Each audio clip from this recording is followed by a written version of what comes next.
бичлэгээрээ уулзж байгаадаа баяртай байна. За өнөөдөр би та нартайгаа хобби гэсэн сэдвээр хуваалцах хүсэж байна. Тэгээд за энэ бичлэгээ би болохоор ажил дээрээ сууж байхдаа хийсэн. За ажил дээрээ дандаа юм завтаа сууж идэгвээ. Тэгээд энэ удаа болохоор хүүхдүүд маань нөгөө бидалтын 7 хоног тэгээд улирлын амралт гээд явчихсан. За 12 дугаар ангийн 7-8 хүүхдтэй ингээ үлдээд за тэгээд ажиллаа хийчээд за унд нь хүүхдүүдэд харангаа сууж байхдаа энэ бичлэгээ хийсэн юм аа. Тэгээд нэг шинэ нэр цэцэг сурсан тэрийгэ хийж байхдаа бичлэг хийгээд за тэгээд та нартайгаа бас ярилцахыг хүсээд энэ бичлэгээ хийсэн. Тэгээд арай жоохон бүтээлч явах гэж одоо хичээсэн шүү. Тэгээд зүгээр яриад ингэ суухаар бас жоохон онцгүй. Тэгээд бичлэг харангаа тэгээд бас ярил зүгээр юм болов уу гэж бодоод. За тэгээд би энэ pipe cleaner гээд энэ материалаар цэцэг хийж сурж байгаа. Тэгээд одоо зөндөө сошиалоор яваад байгаа. Тэгсэн сүүлийн үед бас жоохон үнэн ханшин унаад хийсэн бүтээлүүдийнх нь үнэн ханшин унаад ингээд тэгээд ингэхдээ заавалчгүй үнд хүрэх албагүй. Тэгээд би болохоор өөрөө цаашдаа хийсээр явах болно. Тэгээд өөр олон сонирхолтой зүйлсийг нь одоохондоо бол би цэцгэл хийж байгаа. Тэгээд цэцэг хийгээд ингээд суух нь бас гоё юм билээ. Тэгээд дараа нь хийсэн бүтээлээ харахаар үнэхээр сайхан тааламжтай сэтгэл төрдгөө. Тэгээд хүн ер нь хоббитэй байвал зүгээр юм билээ. Тэгээд тэр хоббигоороо стрессээ тайлдаг. Хаяа бас нэг завтай үед тэр хоббигоо юм ингээ хийчдэг тийм байвал зүгээр юм билээ. Тэгээд ялангуяа нөгөө өвчтөй байгаа хүмүүсийг би илүү ийм хоббитэй байгаасай гэж хүсэж байна.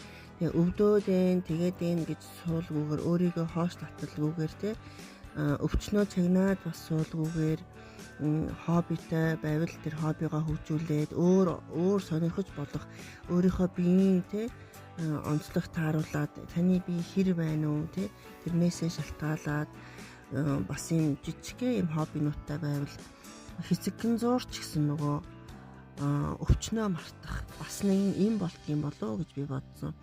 Би та нарт хэлжсэн даа нөгөө нуруу өвдөөд нэг өгсөн бие маань мдээгүй болоод 2 жил би хэвтэрт байсан гэд тэр хугацаанд би юу эсэх тулахд тэгээ хэвтэрт байгаа хүн чинь тэгэл өөртөө ихтгэлгүй болно. Хүнээр одоо бие засахтаа хүртэл хүнээс тусламж аавна гэдэг чинь маш хүнд байдаг.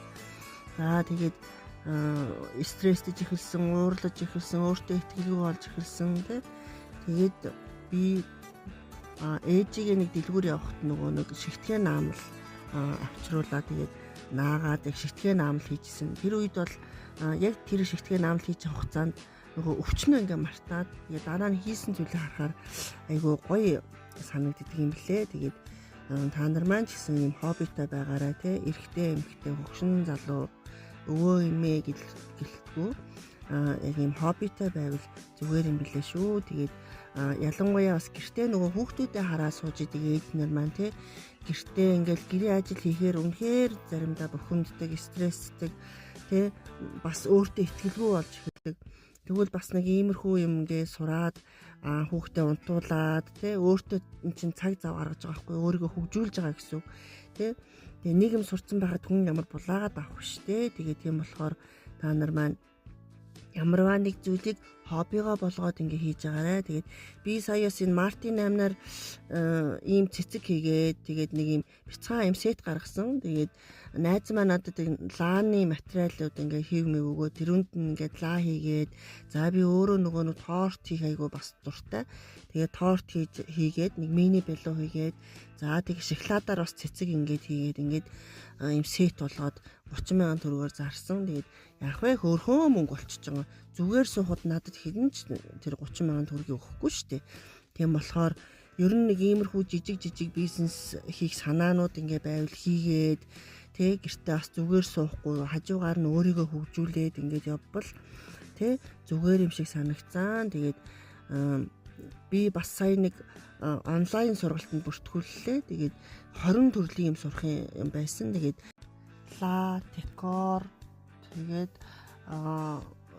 Бааны давс, бааны хөөс гэсэн тийм зүйлүүд сурах юм онлайн хичээл байсан. Энэ үнд ингээ бүртгүүлсэн ямар ч байсан мэдхгүй юм мэдэж аваад бас цаашдаа ингээ хий гэсэн бодолтой байна. Тэгээд та нар маань ч гэсэн тий сурах зүйлүүд зөндөө их байдаг шүү. Тэгээ өчигдөр би нэг хятад кино хальт харлаа л да. Тэгсэн нэг 70 настай эмгэн нэг залуу дээр очиод тэр залуу болохоор хатгамал заадаг залуу гинэ.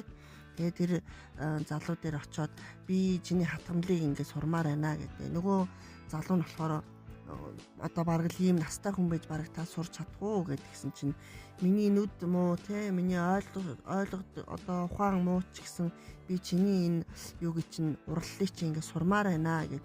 Тэгээд нөгөө тэр хатгамлын хичээлд нь явж байгаа нэг тийм үзнэгээд хүнд ер нь сурах оройтдгүй те.